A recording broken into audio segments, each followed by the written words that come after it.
Hello friends, welcome back to your own channel Don Force Academy the name of trust. उम्मीद है कि आप सब भाई बहुत ही अच्छे से होंगे। आज डेट है जी 21 दिसंबर 2024 और अगेन हम गोल्ड को नेक्स्ट वीक के लिए एनालाइज करेंगे और देखेंगे कि नेक्स्ट वीक में क्या अपॉर्चुनिटीज़ हमें गोल्ड दे सकता है और किस तरह से हम इसको नेक्स्ट वीक में एनालिसिस करके जो है वो एक अच्छा गेन जो है वो मार्केट से बना सकते हैं। मेरी आपसे रिक्वेस्ट है कि एनालिसिस को शुरू से लेकर एंड तक लाजमी देखा करें ताकि जो भी एनालिसिस मैं आपको इसमें बताऊं वह भाइयों को अच्छे से समझ में ज़रूर आए। तो उसका बेनिफिट है, बेनिफिट ये मेरे भाई, ताकि जब आप अपना ओन एनालिसिस भी करेंगे तो आपको मार्केट को समझने में मेरे मुताबिक आपको आसानी होगी। तो इसलिए शुरू से लेके अंत तक लाजमी देखा करें। क्या पता आप जो एनालिसिस कर रहे हो उसके अंदर आप कोई चीज़ मिस कर गए हों और जो एनालिसिस मैं बना रहा हूँ क्या पता वो चीज़ उसके अंदर आपको मिल जाए। तो ये इस तरीके से आपकी एक्यूरेसी जो है ना वो बढ़ सकती है। और मंडे से मेरी लाइव स्ट्रीमिंग फिर से स्टार्ट है और जो भी मेरे इश्यूज थे रिगार्डिंग द इंटरनेट वो काफ़ी हद तक सॉल्व हो गए हैं। और बहुत से भाइयों ने ये रिक्वेस्ट मुझे की हुई थी कि सर लाइव स्ट्रीमिंग में गोल्ड के अलावा भी आप मुख्तलिफ जो करेंसी पेयर्स हैं या कमोडिटीज़ हैं या इंडाइसिस हैं उनके ऊपर भी आप अपना एनालिसिस जो है ना वो दिया करें। तो मेरे भाइयों ठीक हो गया। अब मैं gold, currency pairs, other commodities and indices के ऊपर मैं आपको जो है ना वो अपने एनालिसिस दिया करूँगा इन माई लाइव स्ट्रीमिंग। ठीक है, तो अपने चार्ट पे जाते हैं। अभी आपके सामने गोल्ड का चार्ट ओपन है और ये D1 का टाइम फ्रेम है जी। अब इस D1 के टाइम फ्रेम में अभी आपको देखें तो अभी आपको कुछ समझ नहीं आ रही होगी कि what we have to do, लेकिन हम ज़रा इसको थोड़ा सा बारीकी से देखेंगे। बारीकी से नहीं, इतना भी कोई ख़ास नहीं है, आप भाइयों को इसकी समझ आ जाएगी और आपको पता चल जाएगा कि हम किस तरीके से नेक्स्ट वीक में इसको ट्रेड में ला सकते हैं। अभी अगर आप देखें तो गोल्ड का ये एक मैं आपके सामने फेयर वैल्यू गैप्स जो है ना वो बनाता जाऊंगा, आपने उनको ज़रा देखना है। तो अभी आप देखें तो ये एक फेयर वैल्यू गैप आपको यहाँ पे मिल रहा है, ठीक है, जिसको मार्केट ने रीटेस्ट किया और रिजेक्शन कर रहा है। ठीक है, एक ये, दूसरा आपके सामने ये वाला लेवल है। ठीक है, ये वाला लेवल ठीक हो गया मेरे भाइयों। अब ये एक फेयर वैल्यू गैप है, अब एक ये फेयर वैल्यू गैप है। Now what we have to do, अब D1 के मुताबिक ये वाला फेयर वैल्यू गैप पे मार्केट अपनी रिजेक्शन ऑलमोस्ट कर गई हुई है, लेकिन ये कितनी कारआमद रहेगी कितनी नहीं हम उसको भी देखेंगे। फिर हमारे सामने ये भी एक लेवल मार्केट का निकल कर सामने आ रहा है, लेकिन मैं आपको कहूँगा कि आप D1 के मुताबिक इसको ट्रेड में ना लेकर आए। आप आ जाएँ 24 घंटे का 4 घंटे का जो टाइम फ्रेम है आप उसमें आए। आप जब इसमें आएंगे तो आपको इस ज़्यादा पिक्चर मेरे नज़दीक क्लियर होगी, मुझे ऐसा लगता है। अब आप देखें कि ये वाले फेयर वैल्यू गैप मैंने ड्रॉ किया था D1 के टाइम फ्रेम में, ये वाला ठीक हो गया दोनों। अब D1 में जो मैंने टाइम फ्रेम के मुताबिक फेयर वैल्यू गैप जो ड्रॉ किया वही फेयर वैल्यू गैप सेम हमें H4 में भी मिला है। अक्सर औकात होता है ना कि टाइम फ्रेम चेंज कर दें तो वो चीज़ें आपको दूसरे टाइम फ्रेम में नहीं मिल रही होती, लेकिन ये वाला टाइम फ्रेम पे जो फेयर वैल्यू गैप है ये हमें दोनों टाइम फ्रेम्स में मिल रहा है, D1 में भी और H4 में भी। अब क्या है कि मार्केट इस फेयर वैल्यू गैप के अंदर तो आई है और अपनी रिजेक्शन भी कर रही है, ज़बरदस्त चीज़ हो गई।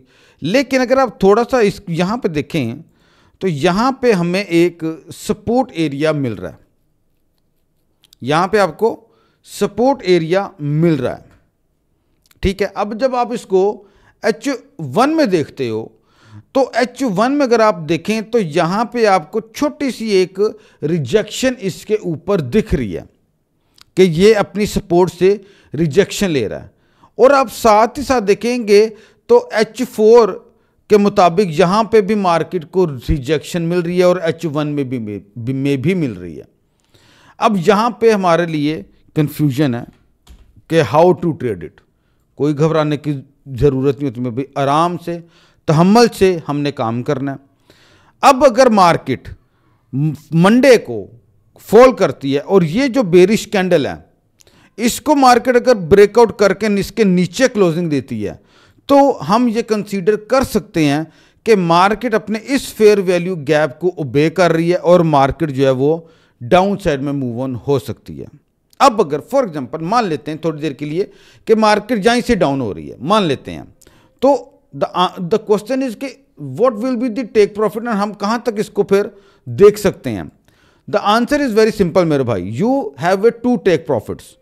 First one is here on this level 2584, the first take profit, and the second will be this one 2567 या 2565 आप कह लें, ठीक है। और यहां पे आपका एक गैप भी मौजूद है, प्राइस गैप, ठीक हो गया।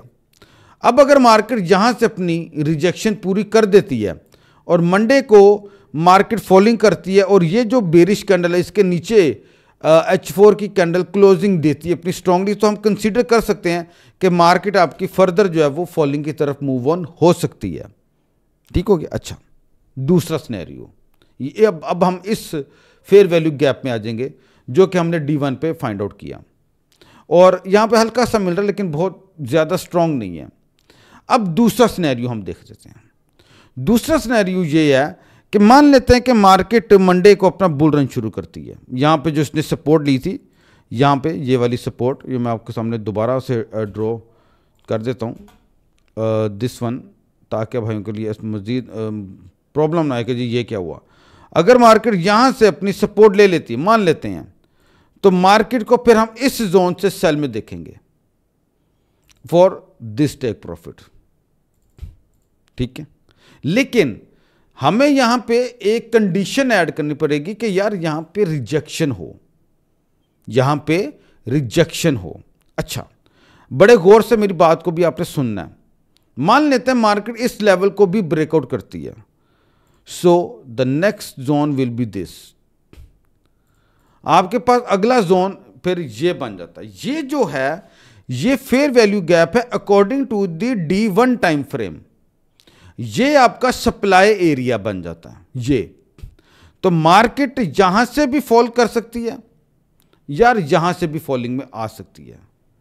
अब हमने ये तो सारी बातें कर ली बेरिश की, तो बाय का भी यही कंडीशन है मेरे भाई कि अगर मार्केट यहां से ब्रेकआउट करती है और ये जो आपका हाई लगा हुआ है अभी तक का स्विंग हाई, अगर मार्केट इसको क्रॉस करके इसके ऊपर क्लोजिंग दे देती है तो आप गोल्ड को फिर बाय में देखेंगे फॉर दिस टेक प्रॉफिट और फॉर दिस टेक प्रॉफिट। लेकिन जब मार्केट इस जोन में आ जाए तो you have to close your buy trade and you have to look selling opportunity according to my analysis. This is not trade recommendation, आपने वो खुद देखना है कि आपको यहां पे सेल करना है कि क्या करना है। मैं इस जोन का वेट करूंगा, अगर यहां पे मुझे कोई अच्छी रिजेक्शन मिलेगी तो मैं मार्केट को सेल में देखूंगा, और नहीं तो फिर मैं इस सप्लाई एरिया की तरफ मूव ऑन होऊंगा। यहां पे अगर मुझे रिजेक्शन मिलेगी then I will sell. Market अब जरा कूल डाउन है, आपको पता है FOMC और एकदम से मार्केट डंप हुई। हालांकि अमेरिका का इंटरेस्ट रेट कम हुआ है, लेकिन हमने देखा कि क्रिप्टो और आपकी सारी मार्केट जो है वो बैडली क्रैश हुई है, बैडली। सो बड़े ध्यान से काम करने की हमें ज़रूरत देगी। और मैंने जैसे कि आपको बताया कि मंडे से मैं आपको हर पेयर में, हर कमोडिटीज़ में मैं आपको ट्रेड दूंगा, ठीक है। और कोशिश रहेगी कि मैं अब अपनी जो ट्रेड्स जो हैं उनको मैं बढ़ाऊं। बहुत से भाइयों की ये डिमांड है कि सर आप गोल्ड के अलावा भी मुख्तलिफ पेयर्स के ऊपर काम दें, तो VIP ग्रुप वाले भी तैयार हो जाएं। मंडे से मेरे भाई काम ज़रा तेज़ होगा। अब आपको euro USD, pound USD, USD JPY, pound yen, हर पेयर पे मैं आपको ट्रेड दूंगा अब, ठीक हो गया। और ये मैंने आपको काफ़ी डिटेल में जो है वो सारा समझाया है कि किस तरीके से आप इसको बाय भी कर सकते हो यहाँ से, और किस तरीके से आप यहाँ पे इसको सेलिंग में भी देख सकते हो, ठीक है। This is not investment advice nor trade advice. आप अपना ओन एनालिसिस खुद करें, खुद अपनी ट्रेड को एग्जीक्यूट करें। मैं आपको अपना एनालिसिस जस्ट एक एजुकेशनल बेस के ऊपर बताता हूँ, उसके ऊपर इम्प्लीमेंट करना ना करना it's totally up to you. I hope कि आप भाइयों को मेरा एनालिसिस जो है ये पसंद आया होगा। आपसे रिक्वेस्ट है कि अगर आपको मेरा एनालिसिस पसंद आया, आपको मेरी बातों की समझ आई है, तो मेरे इस एनालिसिस को अपने दोस्तों के साथ ज़रूर शेयर करें, अपने ग्रुप्स में शेयर करें। Thank you so much. अपनी दुआ में याद रखें, मंडे को आप भाइयों से मुलाकात होगी। अल्लाह हाफिज़।